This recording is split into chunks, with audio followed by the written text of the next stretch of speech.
Hello everyone, good morning.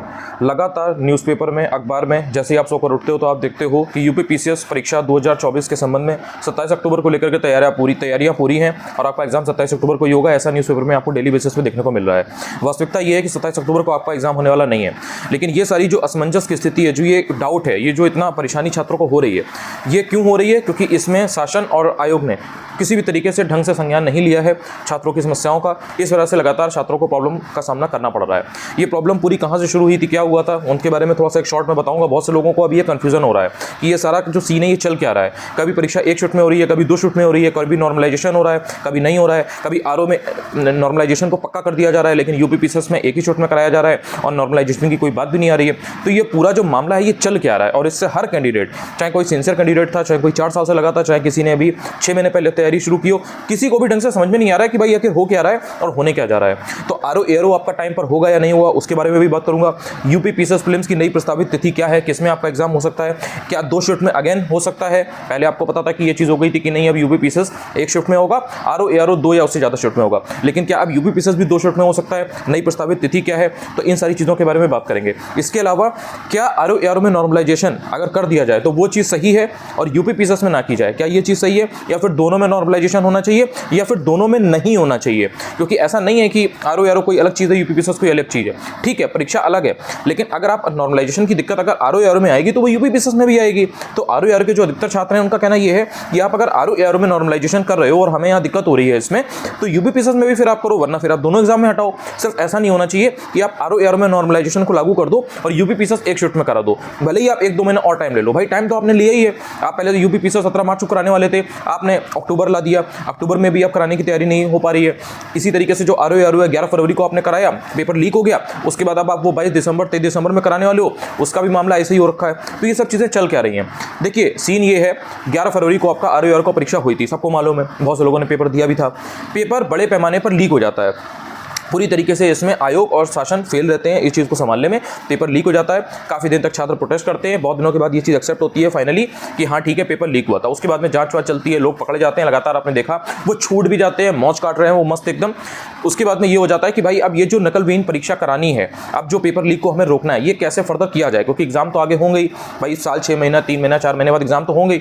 तो अब कैसे दोबारा से आरओ की परीक्षा को ढंग से कराया जाए, री एग्जाम कराया जाए। और यूपी पीसीएस का एग्जाम जो 17 मार्च को होना था वो पोस्टपोन कर दिया गया था कि भाई इसको हम जुलाई में करते हैं, जुलाई में प्रस्तावित है, ऐसे करके बता दिया गया था। फिर आपका कैलेंडर आता है, तो उसमें आपको आरओ एआरओ यूपी पीसीएस की तिथि दी जाती है कि आरओ एआरओ हम 22 दिसंबर को कराएंगे और यूपी पीसीएस हम आपका कहीं ना कहीं 27 अक्टूबर को कराएंगे। अच्छा, उसी बीच में ये डिसाइड होता है कि चूंकि आरओ एआरओ में 10 लाख से ज़्यादा अभ्यर्थियों ने अप्लाई कर रखा है, तो उसको एक शिफ्ट में कराना बहुत ही मुश्किल है।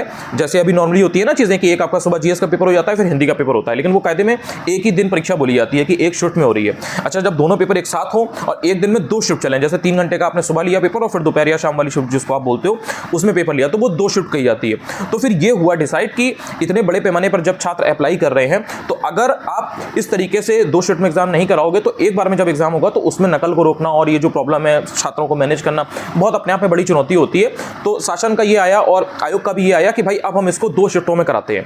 तो आरओ एआरओ के लिए इस चीज पर सहमति बन गई, शासन से भी उसको मंजूरी मिल गई और ये चीज एकदम फुल प्रूफ हो गई कि भाई अब पहले की तरह एग्जाम नहीं होगा, अब 2 शिफ्ट में एग्जाम होगा या उससे ज्यादा शिफ्ट में एग्जाम होगा। वो लोग आपस में देख लेंगे कि कितने कैंडिडेट ने अप्लाई कर रखा है, उसके हिसाब से सहूलियत किस हिसाब से हो रही है, ये सेंटर किस हिसाब से मिल रहे हैं। अच्छा, यूपी पीसीएस के संदर्भ में देखो ध्यान रखना, यहीं पर जो लोग कंफ्यूज हो रहे हैं उनको समझाने के लिए है ये। यूपी पीसीएस के फील्ड के लिए ये था कि भाई ये विशिष्ट परीक्षा है, राज्य की सबसे प्रतिष्ठित परीक्षा है, तो इसको इस चीज में शामिल ना किया जाए, वो उसको अलग से एक शिफ्ट में ही कराएं, उसमें ये 2 शिफ्ट वाला चक्कर ना रहे। बेसिकली कहने का मतलब ये था कि आरओ एआरओ में नॉर्मलाइजेशन वगैरह लागू होगा क्योंकि शिफ्ट में एग्जाम होगा, यूपी पीसीएस क्योंकि एक ही शिफ्ट में होगा तो उसको में नॉर्मलाइजेशन जैसी कोई दिक्कत नहीं आएगी। ठीक है, ये बात आपको समझ में आ गई होगी। उसी हिसाब से तैयारियां चलती हैं। धीरे धीरे क्या होता है, अच्छा आरओ एआरओ के लिए 2 शिफ्ट में चीजें बनने लगती हैं क्योंकि मंजूरी मिल गई थी, उसी हिसाब से सेंटर वगैरह देखे जाते हैं, उसी तरीके से फर्दर जो भी पत्राचार है, जो भी लेटर वर्क है, सब किया जाता है। धीरे धीरे जैसे ही आपका ये अभी सितंबर का महीना आता है, आप देखते हो कि लेटर वायरल होना शुरू हो जाते हैं। वो लेटर कैसे वायरल होते हैं, क्या होते हैं, ऑब्वियसली संज्ञान इसका सरकार को और आयोग को लेना चाहिए कि भाई ये सब चीज़ें कैसे वायरल होती हैं, कैसे ये चीज़ें पब्लिक में आ जाती हैं। यूपीएससी में तो ऐसे आपने कुछ नहीं देखा होगा, लेकिन यहाँ पर हो रहा है। अब ये क्यों हो रहा है, ये आप भी इस बार को सोचो। उसमें ये होता है कि अब जो यूपीपीसीएस की परीक्षा है वो भी 2 शिफ्ट में हो सकती है, 2 दिन हो सकती है, 26 अक्टूबर और 27 अक्टूबर को। अब इससे छात्रों में एक पैनिक क्रिएट होता है, सभी को एक स्ट्रेस होता है कि भाई यूपीपीसीएस में ये तो कहा गया था कि विशिष्ट परीक्षा है, उसको एक ही दिन में कराने की बात की गई थी। केवल आरओ के लिए ये था कि भैया उसमें 10 लाख से ज्यादा लोग हैं तो वहां पर आप 2 शिफ्ट में या 2 दिन में परीक्षा कराओ। अब ये यूपीपीसीएस में भी आप करने लगे तो ये स्ट्रेस वहां पर क्रिएट होता है। फिर क्या होता है, छात्र और सभी लोग मिल करके कैंपेन चलाते हैं, ट्विटर पे लगातार ट्वीट करते हैं, काफी लोग मेल करते हैं, मैं भी करता हूं, मैंने भी आपको बताया, आप लोगों ने किया भी, क्योंकि यही था कि भाई आरओ में तो 10 लाख के ऊपर लोग हैं, एक बार फिर चलो ठीक है, यूपीपीसीएस में कहां से बात आ गई, इसमें तो विशिष्ट परीक्षा थी, इसमें तो कराने नहीं था 2 शिफ्ट में। फिर जब कैंपेन वगैरह होता है, मेल वगैरह किए जाते हैं लगातार आयोग को, तो आयोग को भी लगता है कि नहीं यार बात सही है, जो पहले बात की गई थी वही चीज सही है कि एक ही शिफ्ट में एग्जाम कराते हैं, इसमें यूपीपीसीएस में नॉर्मलाइजेशन वगैरह का चक्कर नहीं रखते हैं, आरओ में जो चल रहा है वो ठीक है। तो वो इस चीज पे राजी हो जाता है सॉर्ट ऑफ, ठीक है। अब उसके बाद क्या होता है, अब शासन की तरफ से ये आता है कि भैया जो वो किलोमीटर और तरह तरह की उसमें जो लिमिटेशन है वो लगा देते हैं कि जो सेंटर बनेंगे वो सरकारी स्कूल में बनेंगे या जो सरकारी सहायता प्राप्त जो स्कूल है उनमें ही बनेंगे, जो गवर्नमेंट एडेड है, और दायरा बना दिया कि भाई 10 किलोमीटर से आगे जैसे नहीं जाएगा। तो उससे क्या होता है कि सेंटर मिलने में आयोग को दिक्कत हो जाती है। तो अब आयोग के सामने ये प्रॉब्लम आ जाती है कि भाई देखो, जैसे एक नॉर्मल आपको बात समझा रहा हूं, उससे आप समझना। पहले आयोग के सामने ये था कि उनके पास 50 स्कूल थे, क्योंकि दायरा बड़ा था, तो वो आराम से एग्जाम एक दिन में करा लेते, एक शिफ्ट में करा लेते। जब आपने लिमिटेशन लगा दी, जब शासन की तरफ से लिमिटेशन आ गई कि नहीं आपको इतने ही दायरे में रहकर के ये चीजें करनी है, तो आयोग के हाथ बंध गए। उसका ये हुआ कि भाई आप इतने कम समय में हम तैयारी नहीं कर सकते। तो वही स्थिति है जो 27 अक्टूबर को आपका पेपर नहीं हो पा रहा है, क्योंकि सेंटर नहीं मिल पाए। जब संसाधन मांगे गए, जब रिसोर्सेज मांगे गए कि भैया हमें मैन पावर चाहिए, हमें इस तरीके में हमें सेंटर चाहिए, अगर आपके हिसाब से हम चलें, तो वो हमें नहीं मिल पा रहे हैं। तो इस पर फिर ये हुआ, शासन ने कहा कि भाई आप चाहते क्या हो, आप कैसे करा पाओगे। तो शासन का ये हुआ कि भैया हमें आराम इसमें मिलेगा, हमें दिक्कत इसमें नहीं होगी अगर हम 2 शिफ्ट में एग्जाम करा लें, यूपीपीसीएस का भी जैसे आरओ का था। लेकिन 2 शिफ्ट में एग्जाम कराने के लिए उस चीज को बदलना पड़ेगा जो यूपीपीसीएस के संदर्भ में है, और वो ये है कि आपको संशोधन करना पड़ेगा जो पहले की नियमावली है, जो पहले की चीजें हैं, जैसे पहले के रूल्स रेगुलेशन जो बने हुए हैं उसमें एक दिन में परीक्षा होती थी। तो आप आरओ के लिए तो आपने मंजूरी पहले से ले रखी थी, यूपीपीसीएस के लिए नहीं ली थी, यूपीपीसीएस में एक ही दिन कराने की बात थी। अब उसमें अगर आपको 2 शिफ्ट में कराना है तो उसमें आपको संशोधन करना पड़ेगा, वो इतनी जल्दी होगा नहीं। इस वजह से आपको ये समझ में आया, ये चीजें आई कि भाई हो सकता है कि एग्जाम आपका मार्च वार्च में भी चला जाए, क्योंकि जनवरी फरवरी तो काम होगा नहीं, चांसेस तो यही है क्योंकि कुंभ है। तो इस चक्कर में ये फिर चीज आ गई कि मार्च में आपका एग्जाम होगा।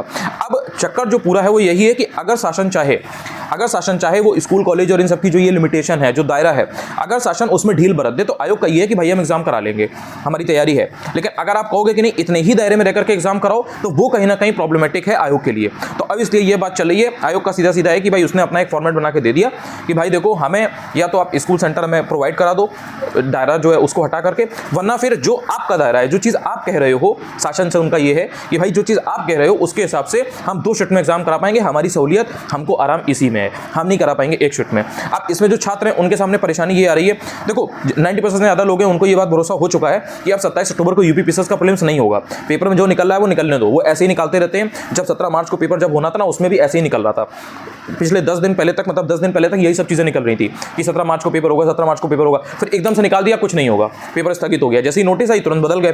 तो उनका कुछ वो नहीं है, उन पे आप मत जाओ, वो तो ऐसे ही निकल रहा है। बट छात्रों के सामने प्रॉब्लम सबसे बड़ी यही आ रही है कि जब आरओ जैसी परीक्षा में नॉर्मलाइजेशन की चीज आ रही है, क्योंकि वो 2 शिफ्ट में ज्यादा होगा, तो फिर यूपीपीसीएस में भी या तो नॉर्मलाइजेशन हो, मतलब एक पॉइंट वही है, वरना फिर सिर्फ और सिर्फ अगर आप यूपीपीसीएस को 1 शिफ्ट में करा ले जाते हो तो उसमें नॉर्मलाइजेशन का कोई चक्कर आएगा नहीं, और आरओ में आएगा।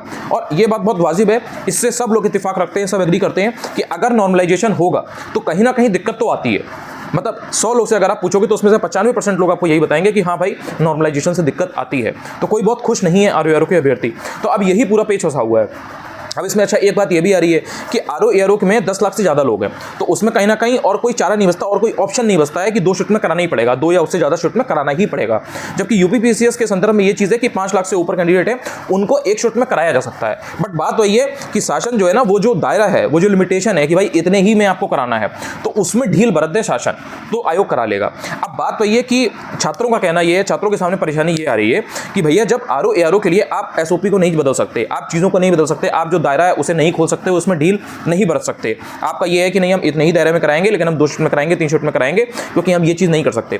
तो फिर यूपीपीसीएस के फील्ड में भी ऐसे ही हो भाई, जब यूपीपीसीएस के लिए आप दायरा खोल सकते हो, आप ये कह सकते हो कि नहीं 10 किलोमीटर की जगह 20-25 किलोमीटर 30 किलोमीटर के एरिया में भी जो गवर्नमेंट एडेड स्कूल है या सरकारी स्कूल है उनमें सेंटर बन जाए, तो भाई आरओ में भी वैसे ही बना लो। छात्रों के सामने ये परेशानी आ रही है। और अगर आप ऐसा नहीं करते हो तो फिर सिर्फ और सिर्फ ऐसा क्यों हो रहा है कि आरओ में आप ये चीज़ कर रहे हो। तो कहीं ना कहीं ये बहुत बड़ी प्रॉब्लम है जो इससे इससे लगातार सिर्फ और सिर्फ छात्रों को नुकसान है और किसी का कोई नुकसान नहीं है ना इस चीज़ में। अब जो एकदम फाइनल डिसीजन होगा वो आपको पता चल जाएगा, लेकिन ये सब जो भी चीज़ें हैं कहीं ना कहीं इनमें एक वास्तविकता है, एक रियलिटी है, और ये सब चीज़ें आपके सामने आती हैं तो आपको एक स्ट्रेस भी होता ही होता है। अब इसमें कैसे निकला जाए, क्या किया जाए, जब तक शासन और आयोग इस पर बहुत गंभीरता से विचार नहीं करेंगे और छात्रों के हित के बारे में नहीं सोचेंगे। देखिए कहीं ना कहीं अगर यूनिवर्सिटी वगैरह या जो भी इस तरीके के कॉलेज वगैरह हैं जहाँ पर क्षमता है, जहाँ पर कैपेसिटी है, वहाँ पर एग्जाम कराया जा सकता था और कुछ इस तरीके का विचार करना चाहिए था। ऑलरेडी लेट बहुत हो गया है, फरवरी मार्च से लेकर के आप देख रहे हो अक्टूबर आ गया है, तो कुछ इस तरीके करना चाहिए था कि नॉर्मलाइजेशन की कोई दिक्कत ना आती, शिफ्ट वगैरह में कोई दिक्कत ना आती। भले ही आप थोड़ा सा दूर तक बना लेते, आप 10 किलोमीटर की जगह 20, 25, 30 किलोमीटर तक आप बना लेते। इंसान जहाँ 10 किलोमीटर जा रहा है, ट्रैवल कर रहा है, वो 15 किलोमीटर कर लेगा, 20 कर लेगा, इवन 25 किलोमीटर कर लेगा। लेकिन जो ये 2 शिफ्ट वाला है ये किसी को भी पसंद नहीं आया था, ना ही आरओ के फील्ड में, ना ही यूपीपीसीएस के फील्ड में। अभी फिलहाल की जो परिस्थितियां हैं उसमें ये है कि आरओ की परीक्षा आपकी नियत समय पर होगी, 2 या उससे ज़्यादा शिफ्ट में होगी, ये भी बात श्योर है। अभी तक इसमें कोई ऐसा कुछ नहीं है कि इसमें कुछ बदल गया है। काफ़ी छात्र ये मांग कर रहे हैं कि आरओ शिफ्ट में ना हो, नॉर्मलाइजेशन की प्रॉब्लम आएगी, उसके लिए सभी लोग मिलकर के अपनी आवाज़ उठाएं, बोलें, लेकिन फिलहाल अभी तक कुछ भी नहीं हो पा रहा है। सच्चाई यही है। तो 22-23 दिसंबर को आपका एग्जाम होना है, 2 या उससे ज़्यादा शिफ्ट में, इसमें कोई चेंज नहीं है। तो जिनका सिर्फ एम आरओ है, आपको लगातार पढ़ते रहना है, इधर उधर की बातों से परेशान नहीं होना है। ऑब्वियसली बात है कि आपको स्ट्रेस होगा, लेकिन आपको उससे विचलित नहीं होना है, डिस्ट्रैक्ट नहीं होना है, ठीक है। अभी फिलहाल ऐसी कोई बात नहीं हो पा रही है, अभी कोई ऐसी चीज़ नहीं है, कोई ऐसा कैंपेन प्रोटेस्ट नहीं है जिसमें ये हो कि आरओ की परीक्षा जो है उसको नॉर्मलाइजेशन के थ्रू ना करवाया जाए, शिफ्टों के थ्रू ना कराया जाए, ताकि ये प्रॉब्लम नॉर्मलाइजेशन वाली आए, ठीक है। तो आप पढ़ते रहिए। यूपीपीसीएस का सिर्फ सीन यही है, अगर आयोग का मानना ये है कि भाई हम एक शिफ्ट में एग्जाम करा लेंगे, हमको आप ढील बरत दो, हमको ये सेंटर वाला जो इशू हो रहा है ये आप हमें प्रोवाइड करा दो, और वो तभी हो सकता है जब शासन थोड़ा सा ढील बरते जो प्रोटोकॉल वगैरह है उनमें। तो अगर शासन वो चीज़ कर देता है तो आयोग एग्जाम करा लेगा एक शिफ्ट में, वरना आयोग का भी ये बन गया है कि भाई हम पीसीएस भी 2 शिफ्ट में कराएंगे, और फिर उसका जब संशोधन वगैरह हो जाएगा, जब उसमें परमिशन वगैरह मिल जाएगी, एग्जाम तभी हो पाएगा। तो अब आयोग और शासन के बीच की ये बात है कि अगर आयोग चाहे तो आयोग अपना इस बात में करवा सकता है, शासन चाहे तो इस तरह से करा सकता है। गेंद पूरी की पूरी अब शासन के हाथ में है। तो यूपीपीसीएस में क्या होगा वो अब आपको कुछ ही मुश्किल से 1 हफ्ते के अंदर आपको पता चल जाएगा। चांसेस यही है कि अगर शासन ने ढील बढ़ती तो एग्जाम आपका 8 दिसंबर को एक शिफ्ट में कराया जा सकता है, क्योंकि स्कूल कॉलेज ज़्यादा मिल जाएंगे तो वो करा लेंगे। तैयारी उनकी ऐसा तो है नहीं कि बिल्कुल नहीं थी, थोड़ी बहुत तैयारी जो सेंटर की कमी पड़ रही थी वो करा लेंगे। और अगर शासन इसमें ढील नहीं बरतता है, उनका यही रहता है कि नहीं भाई हम इतने ही एरिया में हमको स्कूल वगैरह जो है उन्हीं में आप एग्जाम कराओ, तो फिर सीधी सी बात है आयोग का सीधा है कि हम इतने में नहीं करा सकते, हमारे पास रिसोर्सेज नहीं है, हमारे पास संसाधन नहीं है, हम फिर अपने हिसाब से करा पाएंगे, हमको जिसमें सहूलियत है। क्योंकि भाई एग्जाम कंट्रोलर वगैरह हैं जो अध्यक्ष हैं, उनकी भी अपनी बहुत बड़ी रिस्पॉन्सिबिलिटी है। वो इंसान अपने ऊपर पूरी रिस्पॉन्सिबिलिटी इस तरह से नहीं लेना चाहता है कि कल को आपने कुछ किया और फिर से आप पेपर लीक हो गया या कोई और समस्या हो गई। तो इसलिए वो भी अपना एक सेफ हैंड लेकर के चलेंगे कि इस तरीके की कोई दिक्कत अब भविष्य में ना हो, फुल प्रूफ एग्जाम हो, किसी तरीके से लीक या कोई भी कोई भी इस तरीके की चीज़ ना हो जिससे छात्रों को या उनको कोई प्रॉब्लम हो। तो अब पूरा का पूरा मामला ये 1 हफ्ते के अंदर अटका है, जो कि क्लियर हो जाएगा आपके सामने बहुत जल्द। 3-4 दिनों में उम्मीद है कि अब आपका यूपीपीसीएस 2 शिफ्ट में होगा या 1 शिफ्ट में होगा। अगर 1 शिफ्ट में होता है तो कब होगा, 2 शिफ्ट में होता है तो कब होगा, 1 हफ्ते के अंदर पता चल जाएगा। पूरा जो हाल है मैंने आपको बता दिया। अब ये जो दौर है, इससे कठिन दौर, इससे घटिया दौर कोई हो नहीं सकता किसी भी एक छात्र के लिए, कि आप एक तरफ तो पढ़ रहे हो, एक तरफ आपको कैंपेन भी कर रहे हैं, एक तरफ आपको प्रोटेस्ट भी करना है, एक तरफ आपको अपनी आवाज़ भी उठानी है। आपको ये पता भी नहीं लग रहा है कि भाई एग्जाम 27 अक्टूबर को होगा या नहीं होगा। आपको रियलिटी तो पता है कि चलो एग्जाम नहीं होगा, लेकिन आयोग कंफर्म नहीं कर रहा है। और जब तक आयोग एक अपना स्टैंप पेपर पर लिख के नहीं देता है, या अपना 100% श्योर नहीं करके देता है, बेसिक सी बात ये, तब तक इंसान को यही लगता रहता है कि कहीं 27 अक्टूबर को पेपर हो गया तो क्या करेंगे। तो इससे जो कैंडिडेट, चाहे कितना भी कोई सिंसियर कैंडिडेट ना हो, उसको पता चलता ही चलता है। आप न्यूज़पेपर नहीं पढ़ोगे तो आपका दोस्त आपको बता देगा, आप टेलीग्राम चैनल पर देख लोगे, आप यूट्यूब चैनल पर देख लोगे, भाई कब तक बचोगे, कब तक उससे भागोगे। आपको पता लग ही जाएगा ना कि ये क्या चल रहा है। 100 में से 95% आदमी यही कह रहा है कि 27 अक्टूबर को पेपर नहीं होगा, पेपर में रोज निकल लाएगी पेपर होगा। तो इससे कहीं ना कहीं एक पैनिक क्रिएट होता है। लेकिन आरओ वालों को तो पढ़ना ही पड़ेगा। कोई ऐसी चीज़ अभी नहीं है कि 22-23 दिसंबर को आपका आरओ का एग्जाम शिफ्ट में ना हो। आपको भले ही कितनी भी दिक्कत हो, सब भले ही इससे एग्री ना कर रहे हो, लेकिन पेपर फिलहाल होने वाला है। टेलीग्राम चैनल जरूर ज्वाइन कर लो। आई दृष्टि वहां पर मैं कराने वाला हूं, एक नई तरह से ढंग से, दिक्कत नहीं होगी आपको। अनुज चतुर्वेदी ऑफिशियल है, सर्च करोगे आपको मिल जाएगा। तो आई दृष्टि की जितनी भी इंपॉर्टेंट चीजें हैं टेलीग्राम पर ही करा दूंगा आपको, ठीक है। वीडियो अगर अच्छा लगा तो चैनल को सब्सक्राइब जरूर करना, और भी काफी वीडियोस है, प्लेलिस्ट वगैरह में देखोगे तो उससे आपको काफी हेल्प मिलेगी। Thank you so much. लगातार पढ़ते रहो, और कोई ऑप्शन नहीं है आपके पास। इसी सारी मजदार के बीच में, इसी सारी प्रॉब्लम्स के बीच में आपको पढ़ना पड़ेगा। सारी चीजें चलती रहेंगी भाई, जब तक एक एक चीज क्लियर नहीं हो जाती। और ये इनका पैटर्न रहा है, हर साल इनका ऐसा ही रहता है। लेकिन उसके बाद भी पढ़ना पड़ता है और पढ़ना पड़ेगा, और कोई ऑप्शन नहीं बचा, इसलिए पढ़ते रहो।